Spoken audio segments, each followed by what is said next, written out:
Bismillahirrahmanirrahim. Innal hamdalillah nahmaduhu wa nasta'inuhu wa nastaghfiruh wa na'udzu billahi min shururi anfusina wa min sayyiati a'malina. May yahdihillahu fala mudilla lahu wa may yudlil fala hadiya lahu. Asyhadu an la ilaha illallah wahdahu la syarika lahu wa asyhadu anna Muhammadan 'abduhu wa rasuluhu, amma ba'd. Fa inna asdaqal hadis kitabullah wa khairal hadi hadi Muhammadin sallallahu alaihi wasallam. Syarrul umuri muhdatsatuha wa kullu muhdatsatin bid'ah wa kullu bid'atin dhalalah wa kullu dhalalatin finnar.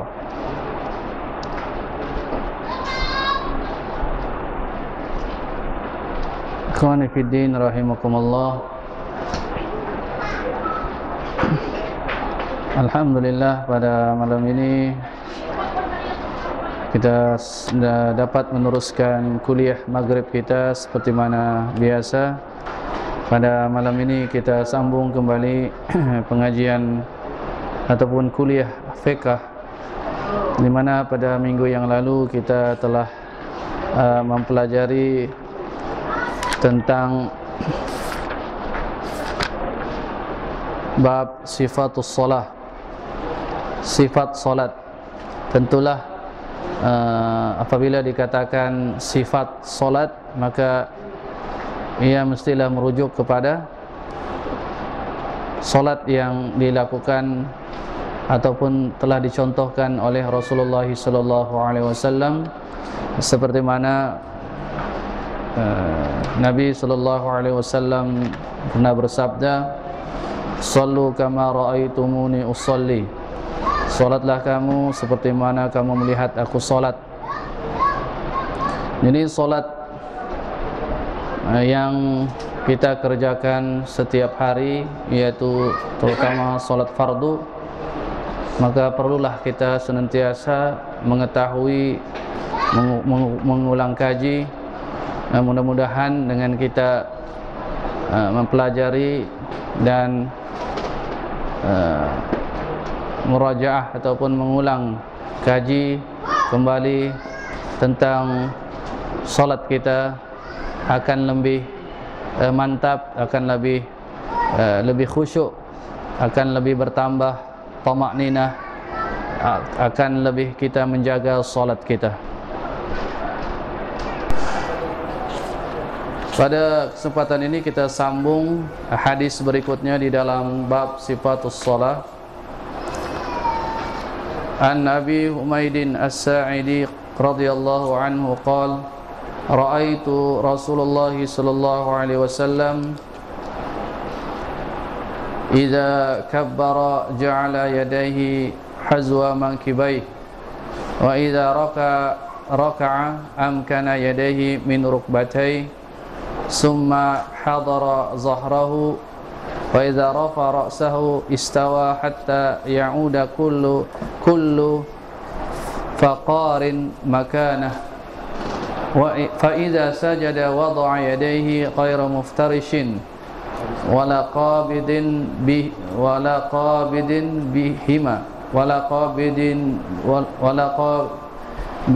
hima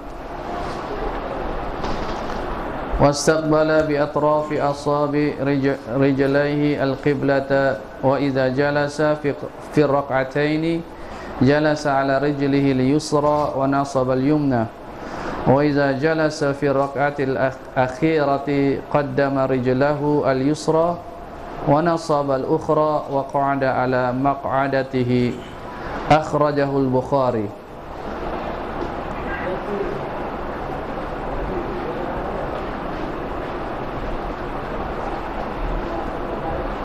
Daripada Abu Humaid As-Sa'idi radhiyallahu anhu, dia telah berkata, ra'aitu Rasulullah sallallahu alaihi wasallam, aku telah melihat Rasulullah sallallahu alaihi wasallam, di mana Abu Hamid As-Sa'idi radhiyallahu anhu dia melihat sendiri perlakuan ataupun pergerakan salat Nabi sallallahu alaihi wasallam, yaitu hadis ini iza kabbara ja'ala yadayhi hazwa mankabai. Apabila baginda bertakbir, yaitu mengucapkan Allahu Akbar, dia menjadikan kedua tangannya bersetentangan dengan bahunya. Apabila dia bertakbir misalnya begini, Allahu Akbar, jadi dia punya tangan itu bersetentangan dengan dia punya bahu. Gini, tangannya tu bersetentangan dengan dia punya bahu.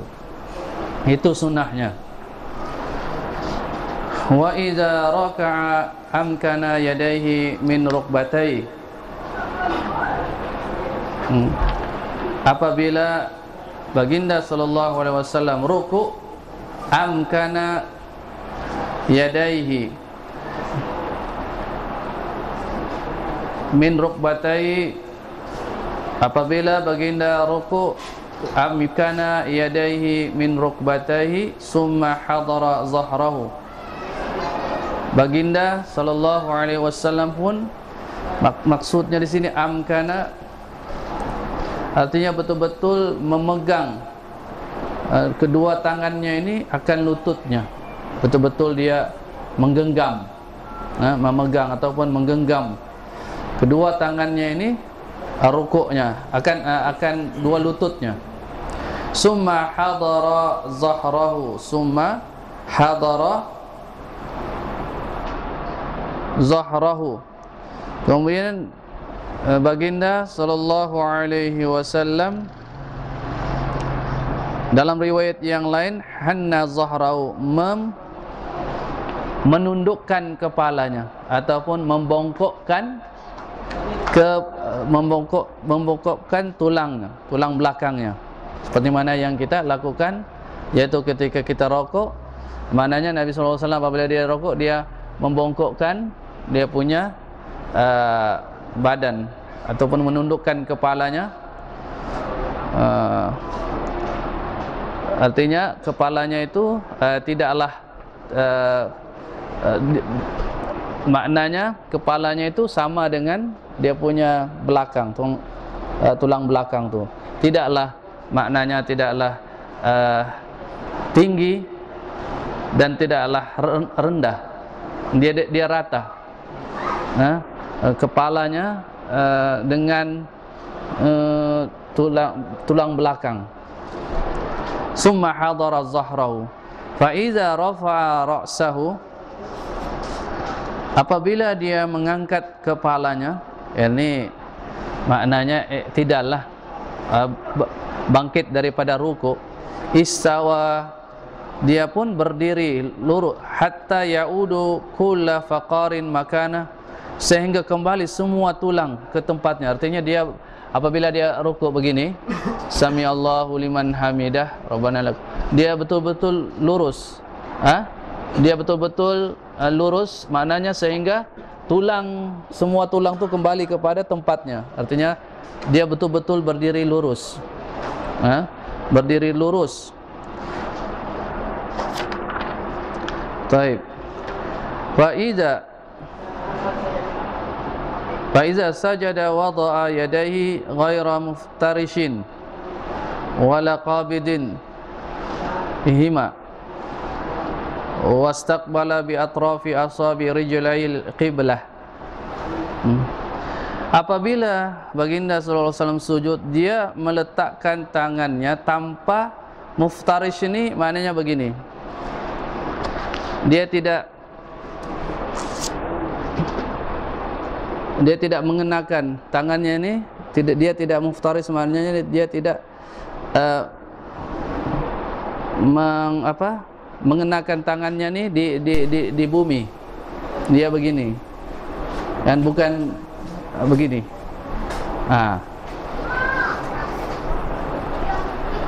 Kemudian wala qabidin hima, dan juga dia tidaklah begini, maknanya menggenggam, tapi dia wastaqbala, menghadapkan jari-jarinya itu dan dia meletakkan menghadapkan jari-jari kakinya itu ke arah kiblat. Dia kalau dia sujud begini, dia kalau sujud macam mana? Kalau dia bengkokkan kakinya tu sampai kakinya tu mengarah kiblat.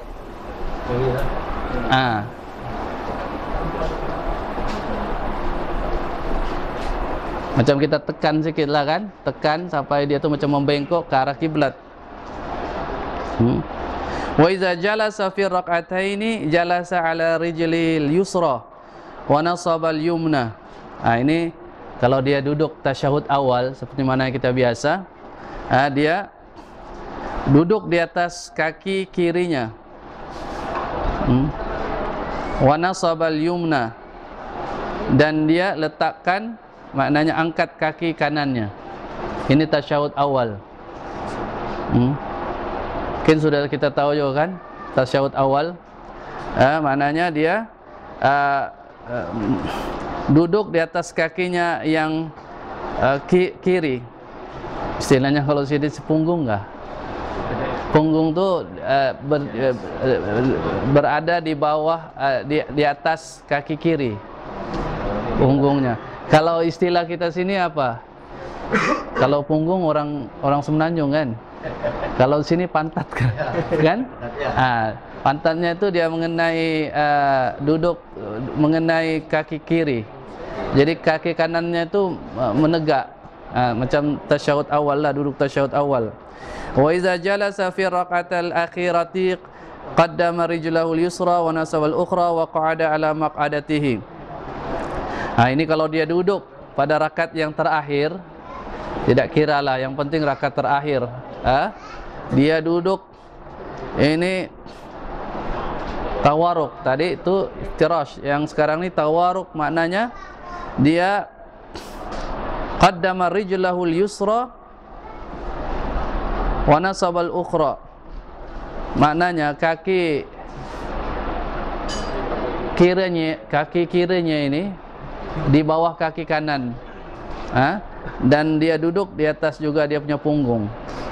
Punggungnya itu mengenai lantai, ataupun pantatnya itu mengenai lantai, tapi kaki kirinya itu melintang, melimpasi kaki kanan di atas. Paham lah itu. Itu sunnahnya, maknanya alhamdulillah kita lakukan, yaitu pada tasyahud akhir itulah sunnahnya.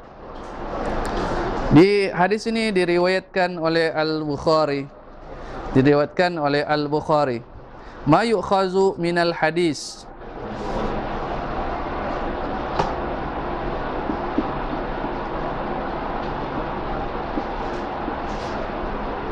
Apa yang boleh kita ambil dapati dalam hadis ini, seperti mana yang disyarahkan oleh Syekh Abdullah bin Abdurrahman Al-Bassam rahimahullah.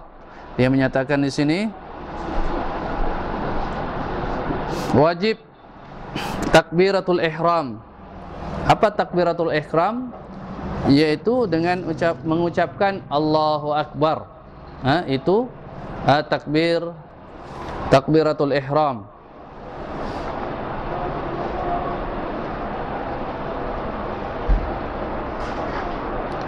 Dan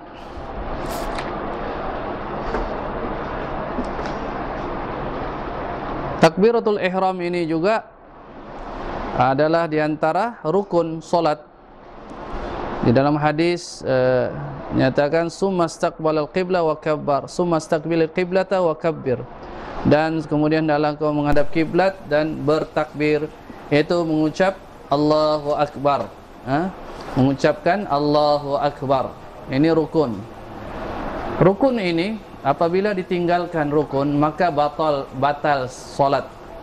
Sama ada ia tinggalkan secara sengaja ataupun lupa,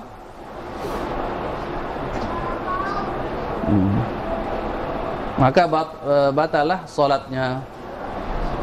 Maknanya ia kena ulang kembali solatnya. Adapun istilah wajibat, perkara-perkara yang wajib, ada perbezaan. Kalau rukun, kalau ditinggalkan, dia otomatik secara langsung dia batal solatnya, dia kena ulang solatnya. Kemudian manakala perkara-perkara yang wajib, seperti mana yang disyarahkan oleh para ulama, seperti Syekh Shalih Al-Fauzan yang menyatakan di sini, apabila meninggalkan sesuatu perkara-perkara yang wajib secara sengaja batal. Tetapi kalau dia lupa, tidaklah batal dan dia dituntut untuk sujud sahwi.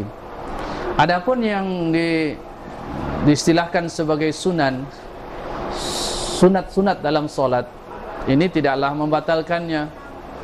Kalaulah dia ditinggalkan sama ada secara sengaja ataupun lupa, tidaklah sesekali membatalkan solatnya, akan tetapi kuranglah kesempurnaan solatnya.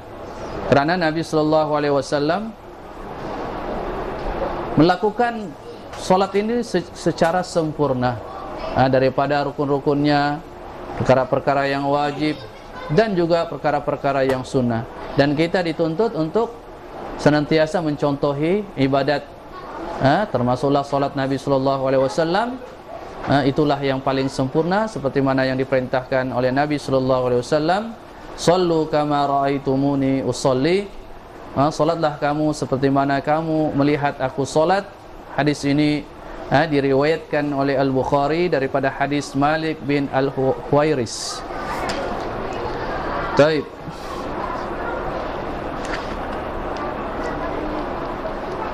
Kemudian di dalam hadis ini juga disunatkan mengangkat kedua tangan bersetentangan dengan bahu semasa bertakbiratul ihram. Mengangkat tangan, Allahu Akbar, mengangkat tangan, dan tangan ini sunnahnya ialah bersetentangan dengan bahu. Ada yang kalau kita lihat dengan kadang-kadang dia dengan telinga, tapi yang sunnahnya, yang kalau kita pelajari hadis-hadis ini, dia macam begini, artinya tangan itu di hadapan bahu, bersetentangan. Kalau yang berdekatan dengan telinga tu, wallahu alam dalilnya bagaimana, tapi sunnahnya ialah mengangkat tangan itu kedudukannya ialah berhadapan dengan bahu. Sunnahnya itu sunnah. Jadi kita perlu bezakan di antara sunnah, perkara-perkara yang sunnah dalam solat, perkara-perkara yang wajib, perkara-perkara yang rukun. Jadi apabila dikatakan sunat itu, maknanya kalau dia tidak melakukan itu, tidaklah batal solatnya. Cuma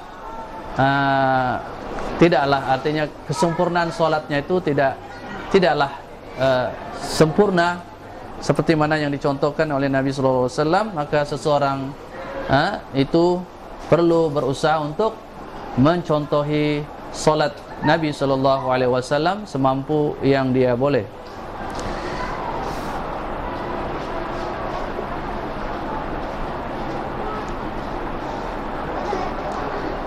Kemudian berkata Al-Hafiz Ibn Hajar rahimahullah, telah diriwayatkan tentang hadis mengangkat kedua tangan ini di awal solat. Apa hukumnya? Sunat saja. Jadi kadang-kadang ada kita ni orang Allahu Akbar saja. Allahu Akbar, dia tidak angkat tangan. Pelik juga kan? Tetapi adakah solatnya itu batal ataupun bagaimana? Solatnya itu sah lah. Cuma dia tidaklah mendapat keutamaan kerana dia meninggalkan sunat. Berkata Al-Hafiz Ibn Hajar, telah diriwayatkan hadis tentang mengangkat kedua tangan di awal solat diriwayatkan oleh 50 orang sahabat. Di kalangan 50 orang sahabat itu 10 orang sahabat yang telah dijamin masuk syurga. Dan ia merupakan sunnah mengikut pandangan 4 imam, yaitu Imam Ahmad, Imam Syafi'i, Imam Abu Hanifah, Imam Malik rahimahumullah.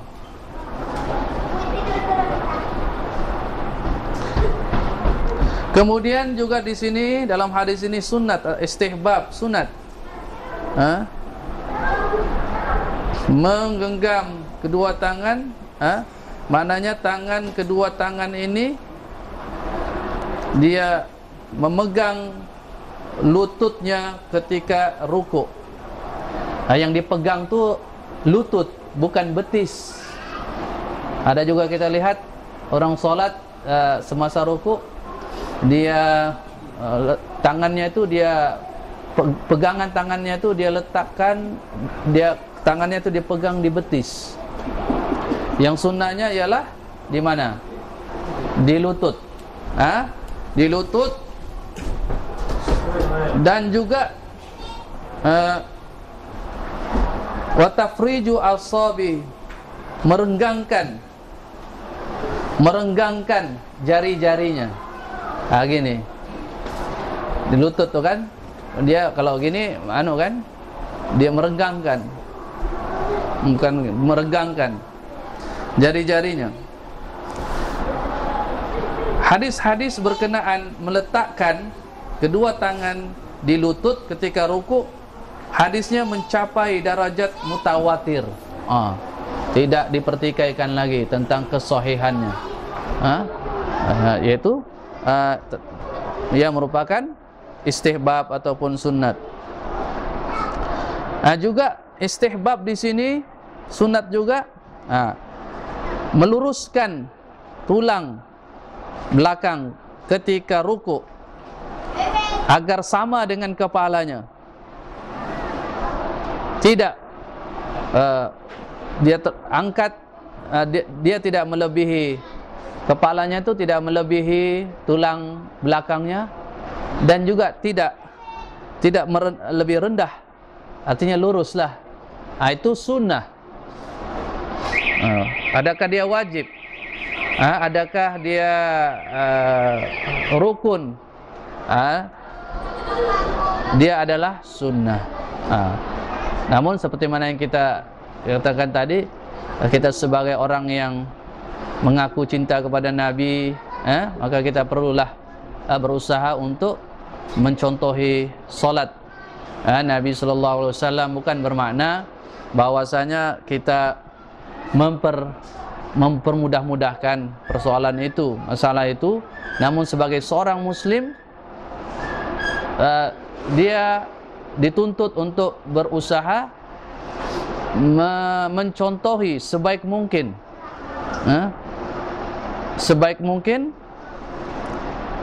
ibadat yang telah dicontohkan oleh Nabi sallallahu alaihi wasallam. Yang penting dia berusaha untuk bagaimana mencontohi ibadat yang dilakukan itu seperti mana yang dilakukan oleh Nabi sallallahu alaihi wasallam.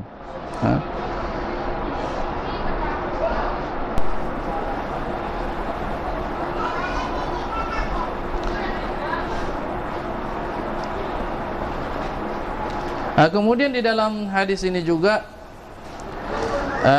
i'tidal.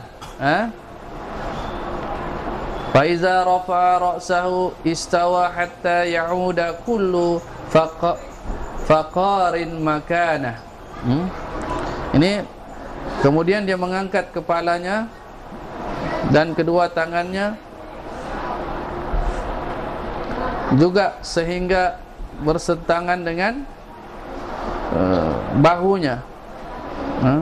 Ini sami Allahu liman hamidah kan, apabila kita tangannya pun apabila dia angkat sama juga seperti mana dia takbiratul ihram, tangannya itu pun bersentangan dengan dia punya bahu juga. I'tidal, bangkit ataupun bangun daripada ruku. Kemudian dia kekal berdiri lurus, tidak tergesa-gesa, tidak tergopoh-gopoh, tetapi dia berdiri dulu. Dan nanti ada hadis berikutnya, bacaan setelah ruku, yang merupakan sunat, dan juga ada juga perkara-perkara sunat sebelum membaca Al-Fatihah, hadis yang seterusnya ini. Dan sekurang-kurangnya yang membaca Sami Allahu liman hamidah Rabbana walakal hamdu, sekurang-kurangnya. Dan ada zikir yang baik untuk kita amalkan, tetapi ya bukanlah wajib, tetapi adalah afdal kalau kita amalkan. Seperti mana nanti ada hadis-hadisnya berkenaan tentang zikir-zikir dalam salat ini. Kemudian dia sujud, dia meletakkan dua telapak tangannya nih di atas bumi.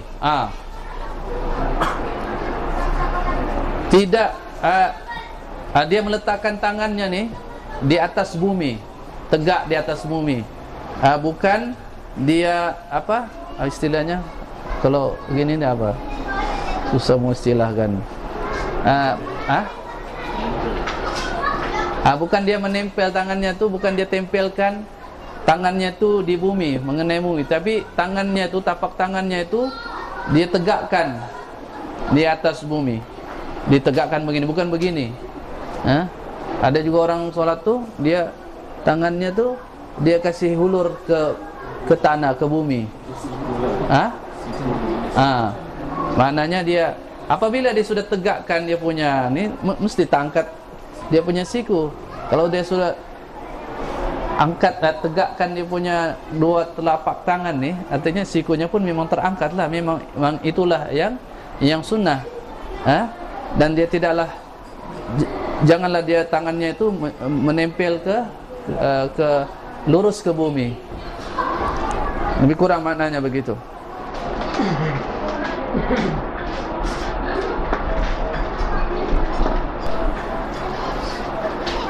Kemudian tangannya itu mengarah ke dijulurkan ke arah kiblat, bukan begini. Kalau dia sujud beginilah, tangannya itu kan maknanya jari-jarinya tuh, jari-jari itu ke arah kiblat.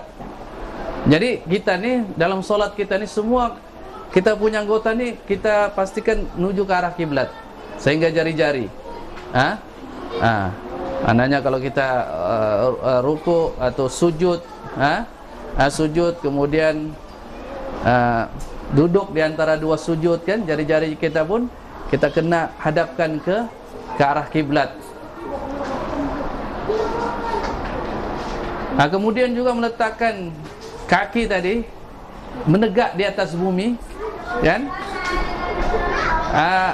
Dengan dia punya jari-jari kakinya tuh menghadap kiblat. Menghadap kiblat. Jadi dikasih bengkok sikit lah, artinya kakinya tuh maknanya menghadap, jari-jarinya tuh menghadap kiblat lah.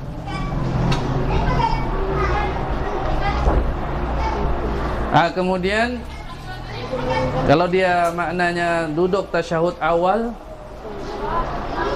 dia kena duduk yang seperti mana yang kita nyatakan, duduk iftirash. Duduk iftirash. Kemudian apabila dia duduk tasyahud akhir, dia kena duduk tawarruk, seperti mana yang kita lakukan, yang seperti mana yang kita nyatakan tadi. Baik, beralih kita kepada hadis berikutnya di dalam bab ini.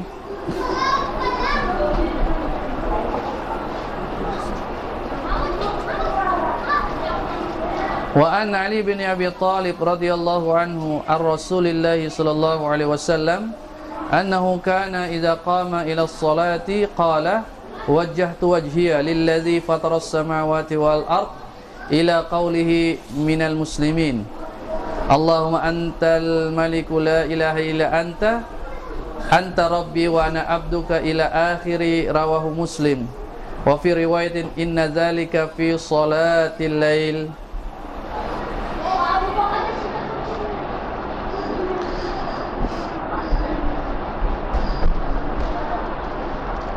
Daripada Ali bin Abi Thalib radhiyallahu anhu, daripada Rasulullah sallallahu alaihi wasallam, apabila baginda kana idza qama ila shalah, apabila dia mendirikan salat, dia berkata, wajjahtu wajhiya lillazi fataras samawati wal ard, sampailah minal muslimin, kemudian Allahumma antal maliku la ilaha illa anta rabbi wa ana abduk wa zalamtu nafsi, kemudian wa atarabtu bi zambi faghfir dzunubi jami'an innahu la yaghfiru dzunubi, dan sehingga akhirnya diriwayatkan oleh Muslim. Dan di dalam riwayat yang lain, yang demikian itu dilakukan pada salat lail. Dinyatakan oleh Syekh Abdullah bin Abdurrahman Al-Bassam rahimahullah, perkataan penulis yaitu Al-Hafiz Ibnu Hajar yang menyatakan di dalam riwayat di dalam riwayat Muslim yang lain bahwa bacaan itu dibaca pada ketika salat lail, salat malam.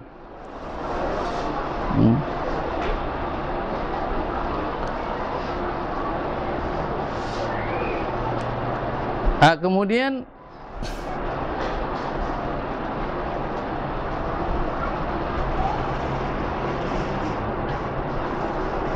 di dalam kitab Tuhfah Al-Ahwazi dinyatakan bahwa hadis ini telah diriwayatkan di dalam Sahih Muslim daripada dua jalan, dan tidak ada di dalam dua sanad itu, dua riwayat itu mengatakan bahwasanya bacaan itu dibaca ketika sholat malam. Dan telah diriwayatkan oleh Tirmizi daripada tiga riwayat, dan tidak ada, ketiga-tiga riwayat itu tidak ada menyebutkan bahwa bacaan itu dibaca pada ketika sholat lail. Dan diriwayatkan oleh Abu Daud dengan dua jalan, dan tidak ada juga dua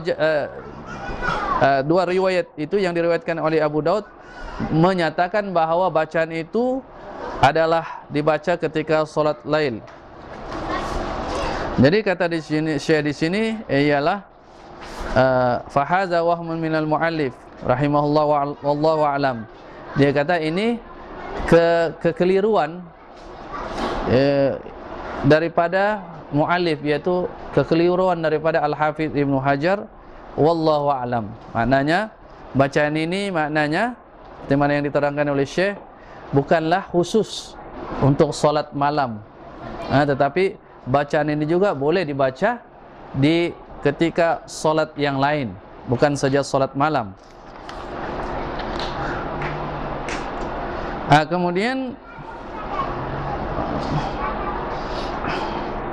ini solat ini ataupun bacaan ini ialah sebelum seseorang itu membaca surah Al-Fatihah. Ada beberapa zikir, ada beberapa zikir yang baik untuk kita amalkan, tetapi ia bukanlah perkara yang wajib, apalagi perkara yang rukun. Ini namanya doa al-istiftah. Artinya sebelum kita membaca Al-Fatihah, di situ dinyatakan tidak sempurna ataupun tidak lengkap zikir itu. Wajjahtu wajhiya lillazi fataras samawati wal ard, sampai situ kan? Wal ard hanifan musliman. Nah, sambungannya itu hanifan musliman wa ma ana minal musyrikin. Inna salati wa nusuki wa mahyaya wa mamati lillahi rabbil alamin la syarika lah wa bizalika umirtu wa ana minal muslimin. Kemudian Allahumma antal maliku la ilaha illa anta rabbi wa ana abduk, sampai situ kan. Kemudian ada sambungannya lagi, anta rabbi wa ana abduka zalamtu nafsi wa taraftu bi zambi. Ini sambungan dia, tidak ada di dalam, dia ringkaskan saja. Kalau kita pikir riwayat yang sebenarnya, ada sambungannya. Wa ana abduk, lepas wa ana abduk itu zalamtu nafsi wa tarabtu bi zambi faghfir li zunubi jami'an innahu la yaghfiru dzunuba illa anta. Kemudian ada lagi sambungannya itu. Wahdini li ahsanil akhlaq la yahdi illa li ahsaniha illa anta wasrif anni sayyi'aha la yasrifu sayyi'aha illa anta labbaika wa sa'daik wal khairu kullu fi yadaik wasyarru laisa ilaik ana bika wa ilaik la malja'a wa la manja minka illa ilaik tabarakta wa ta'alait astaghfiruka wa atubu ilaik. Itu yang sempurna. Yang dalam riwayat ini dia potongan, tidak sempurna. Kemudian sedikit tentang keterangan tentang zikir ini, tentulah merupakan suatu perkara yang amat baik apabila kita mengamalkan zikir-zikir seperti ini. Dan Nabi SAW dia mempelbagaikan zikir, termasuklah di dalam doa istiftah ini. Kadang-kadang dia membacakan doa ataupun zikir yang kita bacakan tadi. Kadang-kadang zikir-zikir yang lain, zikir-zikir yang lain, seperti mana hadis berikutnya, hadis lepas ini, hadis berikutnya itu ialah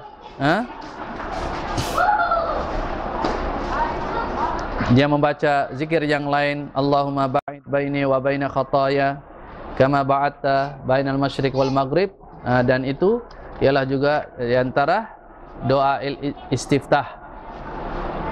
Jadi perkara yang paling baik adalah kita mengamalkan semua bacaan ataupun zikir yang dibaca oleh Nabi SAW. Cuma dalam satu waktu tidaklah kita mencampurkan dua zikir itu, satu zikir saja dalam satu waktu.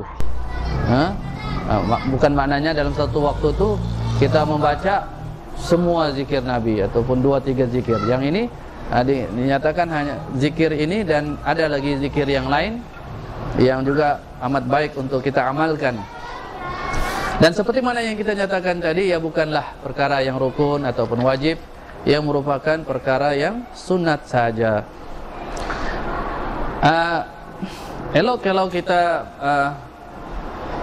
pelajari secara ringkas makna tentang doa ini, kerana apabila kita memahami apa yang kita baca, maka ia lebih memberikan khusyuk kepada kita, dan kita lebih menghayati dan menumpukan solat kita apabila kita mengerti dan memahami apa yang kita baca. Contohnya surah Al-Fatihah, maka kita perlu bukan saja kita membaca, tetapi kita juga perlu mengetahui tentang maknanya ataupun maksud setiap ayat dalam surah Al-Fatihah itu. Dalam hadis ini doanya wajjahtu wajhiya. Maknanya di sini wajjahtu wajhiya, aku hadapkan wajahku, aku hadapkan wajahku lillazi fataras samawati wal ard, kepada yang menciptakan langit dan bumi, yaitu Allah Subhanahu wa taala. Maknanya wajjahtu wajhiya, maknanya aku hadapkan ibadahku dan aku ikhlaskan ibadahku ini kepada Allah, yaitu kepada yang mencipta langit dan bumi. Fatir di sini al-fit.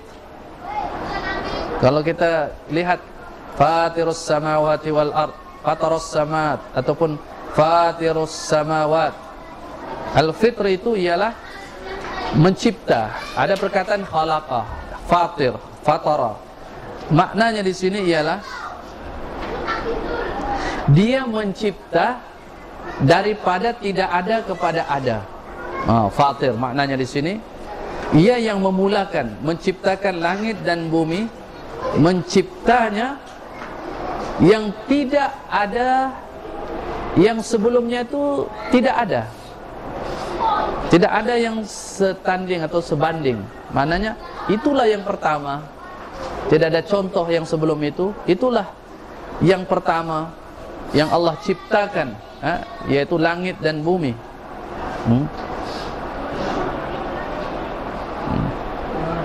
Mananya? Tidak ada.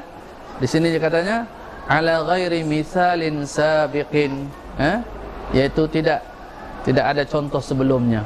Mananya itulah yang mula-mula Allah ciptakan langit dan bumi. Kemudian seterusnya lagi. Ya, ini sambungannya tidak ada dalam hadis ini. Hanifah muslimah wa ma ana minal musyrikin. Hanifah maknanya, Hanifah di sini ialah ma'il minal batil ila dinil haq wa huwal Islam, yaitu cenderung daripada kebatilan kepada agama yang benar, yaitulah al-Islam. Itu dinamakan Hanifah. Kita baca dalam surah Al-Bayyinah, wa ma umiru illa liya'budullaha mukhlishina lahuddin hunafa. Hanif, hunafa. Hunafa ini orang-orang yang betul-betul mentauhidkan Allah dan betul-betul meninggalkan kesyirikan, kebatilan. Itu ialah Hanifah. Kemudian zikir seterusnya itu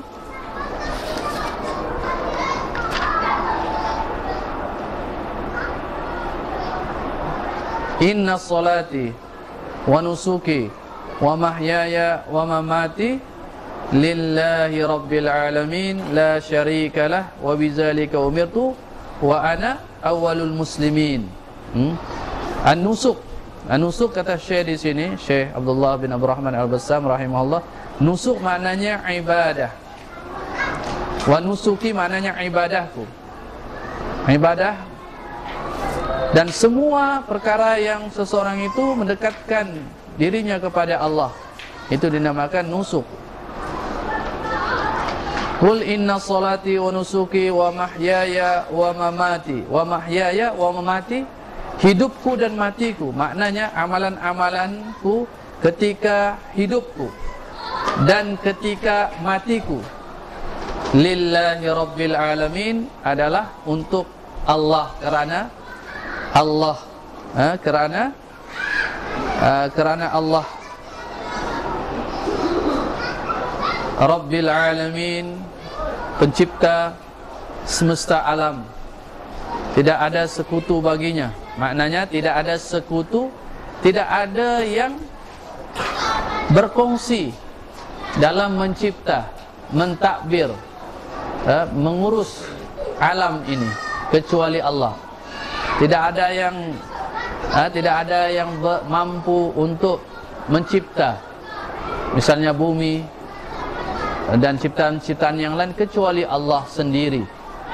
Kalau ada orang yang mengatakan bahwa ada orang yang dia boleh mencipta misalnya udara ataupun angin, dia syirik kepada Allah. Karena yang mencipta semuanya itu hanya Allah. Malaikat, nabi, orang-orang soleh dan sebagainya tidak mampu mereka itu mencipta. Mereka dinamakan makhluk. Ada dua saja, khaliq dengan makhluk. Khaliq maknanya pencipta, makhluk yang dicipta. Jadi kalau yang dicipta itu maknanya dia tidak ada kelayakan untuk mencipta, karena dia dicipta, dia diatur, dia ditakbir, dia diurus oleh Khaliq yang mencipta dia. Maknanya, oleh kerana itu makna la ilaha illallah ialah la ma'buda bihaqqin illallah. Tidak ada Tuhan yang berhak diibadahi melainkan Allah. Kenapa Allah Subhanahu wa taala sahaja yang berhak diibadahi? Kerana Allah memiliki kelayakan untuk dia disembah. Sebab dia yang mencipta. Satu-satunya mencipta adalah Allah. Dia adalah yang berhak untuk diibadahi. Maknanya yang selain Allah itu tidak berhak untuk diibadahi. Sesiapa yang beribadat kepada selain Allah, ibadatnya adalah batil. Sebab apa? Sebab selain Allah itu tidak memiliki kelayakan untuk disembah dia. untuk diibadai kerana dia dinamakan makhluk. Kita baca alhamdulillahi rabbil alamin. Alam, Rabb di situ Allah pencipta. Al-alam ini, alamin maknanya selain Allah. Itu namanya alamin. Mufradnya alam, jamaknya alamin. Apa maksud alam? Bukan alam ini saja. Maksud alam dan juga alamin itu ialah selain Allah. Jadi maksudnya Rabbil alamin maknanya Allah itu Rabb, yaitu Tuhan kepada segala-galanya, pencipta segala-galanya.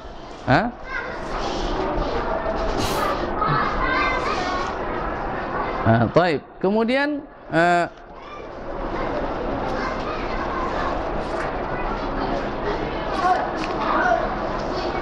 ada lagi sambungannya, sebagaimana tadi, inna salati wa nusuki wa mahyaya wa mamati lillahi rabbil alamin la syarika lahu wa bidzalika umirtu wa ana awwalul muslimin. Wa ana awwalul muslimin. Ada di dalam riwayat dinyatakan bahawa wa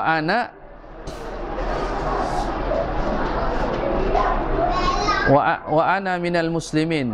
Wa ana ni maknanya wa ana awalul muslimin. Nabi itu ialah orang yang pertama Islam zamannya. Jadi kalau kita baca wa ana minal muslimin. Adapun wa ana awal itu untuk Nabi. Tapi wa ana minal muslimin maknanya aku adalah tergolong orang-orang Islam. Tapi kalau diucapkan wa ana awalul muslimin itu Nabi. Dan aku adalah orang pertama Islam, itu Nabi.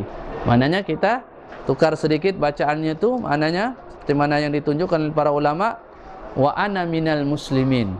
Wa ana minal muslimin. Qul inna salati wa mahyaya wa mamati lillahi rabbil alamin la syarikalah wa bidzalika umirtu wa ana minal muslimin. Kalau Nabi dia baca wa ana awwalul muslimin, sebab dia yang pertama, makanya dia baca saya adalah orang yang pertama Islam.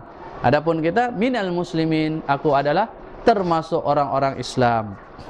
Jadi untuk ini yang dapat kita sampaikan untuk kuliah kita malam ini. InsyaAllah kita sambung pada minggu hadapan dengan izin Allah. Setakat ini yang dapat kita sampaikan. Aqulu qouli hadza wa astaghfirullah li wa lakum.